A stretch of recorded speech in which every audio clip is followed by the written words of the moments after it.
തൃണമൂൽ കോൺഗ്രസിന് 2024 പൊതുതെരഞ്ഞെടുപ്പ് ഏറ്റവും വലിയ വെല്ലുവിളിയായിരിക്കും. മമതാ ബാനർജിയുടെ കിരാത ഭരണത്തിന് ജനങ്ങൾ വിധിയെഴുത്ത് നടത്തും എന്നുള്ള കാര്യത്തിൽ യാതൊരു തർക്കവുമില്ല. അധർ രഞ്ജൻ ചൗധരി ഇന്ത്യ മുന്നണിയിൽ നിന്നും തൃണമൂൽ കോൺഗ്രസ് വിട്ടുപോയപ്പോൾ ജനങ്ങൾക്ക് ഏറെ ആശ്വാസകരം എന്ന് തന്നെയായിരുന്നു പ്രഖ്യാപിച്ചത്. അതിന് കാരണം ഏറെയാണ്. ഒന്നാമത്തെ കാര്യം, കോൺഗ്രസ് നേതാക്കൾക്ക് തൃണമൂൽക്കാരുടെ ഗുണ്ടായുസവും അവരുടെ അക്രമ രാഷ്ട്രീയം ഒരു രീതിയിലും സഹിഷ്ണുതയോടെ അതിനെ സമീപിക്കാൻ കഴിയില്ല. അതിന് കാരണമാകുന്നത് എല്ലാ രീതിയിലും അക്രമ രാഷ്ട്രീയം നടത്തിയാണ് അവർ ബൂത്തുകൾ പിടിക്കുന്നതും അവർ വലിയ തോതിൽ ക്രമസമാധാന നില തെറ്റിക്കുന്നതും എന്ന് കോൺഗ്രസ് ഇന്നും ഇന്നലെയും പറയാൻ തുടങ്ങിയതല്ല.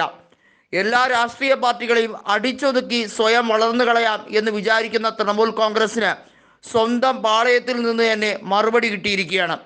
42 ലോക്സഭാ സീറ്റുകളുള്ള ബംഗാളിൽ ഇത്തവണ 10 സീറ്റ് കിട്ടാൻ പോലും തൃണമൂൽ കോൺഗ്രസ് നന്നേ വിയർക്കും എന്നുള്ളത് ഉറപ്പാണ്. കഴിഞ്ഞ ലോക്സഭാ തെരഞ്ഞെടുപ്പിൽ കോൺഗ്രസിന് കിട്ടിയത് 2 സീറ്റ് മാത്രമാണ്. അത് ഒന്നെന്ന് പറയുന്നത് ദക്ഷിൺ മാൾഡയിലും മറ്റത് ബഹ്റാംപൂറിൽ അധർ രഞ്ജൻ ചൗധരിയുടെ വിജയവും. എന്നാൽ ഇക്കുറി കോൺഗ്രസ് സർവത്ര ജില്ലകളിലും വ്യാപകമായി തന്നെ പ്രചരണം നടത്തിക്കൊണ്ടിരിക്കുകയാണ്. തൃണമൂൽ കോൺഗ്രസിൻ്റെ വോട്ട് ബാങ്കിൽ വലിയ രീതിയിൽ വിള്ളൽ വീഴും എന്നുള്ള കാര്യത്തിൽ സംശയമില്ല. പഴയ കോൺഗ്രസ്സുകാരാണ് തൃണമൂൽ രാഷ്ട്രീയത്തിലേക്ക് സ്വീകരിച്ച ഇടതുപക്ഷത്തിനെതിരെ വലിയ രീതിയിലുള്ള സമരം നടത്തി 2009 മുതൽ ഐതിഹാസികമായ പോരാട്ടം നടത്തിയത്. 2011 തൃണമൂൽ കോൺഗ്രസ് ആദ്യമായി ചരിത്ര വിജയം നേടിയപ്പോൾ അത് കോൺഗ്രസിൻ്റെ കൂടി പിൻബലത്താലാണ് എന്ന് മമതാ ബാനർജി മറന്നുപോയി.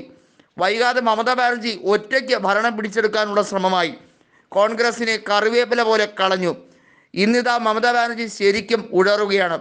BJPയെ അവിടെ വളർത്തിയെടുത്തതിൻ്റെ മുഖ്യമായ പങ്ക് മമതയുടെ അക്രമ രാഷ്ട്രീയം തന്നെയാണ്. അതിനെ ചെറുത്തു നിൽക്കാൻ BJPയും തിരിച്ചക്രമ രാഷ്ട്രീയം പയറ്റി. കൊടുത്തും കൊണ്ടുമുള്ള രീതിയായിരുന്നു അവിടെ ഉണ്ടായിരുന്നത്. എന്നാൽ ഇക്കുറി അധർ രഞ്ജനും കോൺഗ്രസും വിട്ടുകൊടുക്കുന്നില്ല.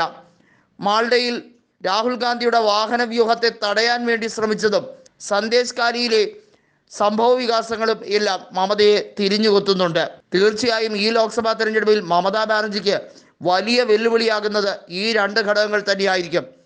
ന്യൂനപക്ഷവും സ്ത്രീ വിഭാഗങ്ങളും മമതാ ബാനർജിയിൽ നിന്നും പൂർണ്ണമായി അകന്നു തുടങ്ങിയിരിക്കുന്നുവെന്ന് മനസ്സിലാക്കിയ തൃണമൂൽ കോൺഗ്രസ് ഒട്ടേറെ ക്രിക്കറ്റ് കളിക്കാരെയും അതുപോലെ തന്നെ പല മേഖലയിൽ നിന്നുള്ള ശ്രദ്ധേയരായിട്ടുള്ള കഥാപാത്രങ്ങളെ കൊണ്ടുവരാൻ ശ്രമിക്കുകയാണ്. അതുകൊണ്ടൊന്നും തൃണമൂലിന് ഇത്തരത്തിലുള്ള വിള്ളൽ അടയ്ക്കാൻ കഴിയില്ല എന്ന് തന്നെയാണ് കോൺഗ്രസ് പറയുന്നത്. കാരണം തൃണമൂൽ കോൺഗ്രസിൻ്റെ അക്രമ രാഷ്ട്രീയം ഇനി ബംഗാളിൽ വെച്ചു വാഴിക്കാൻ ജനങ്ങൾക്ക് താല്പര്യമില്ല.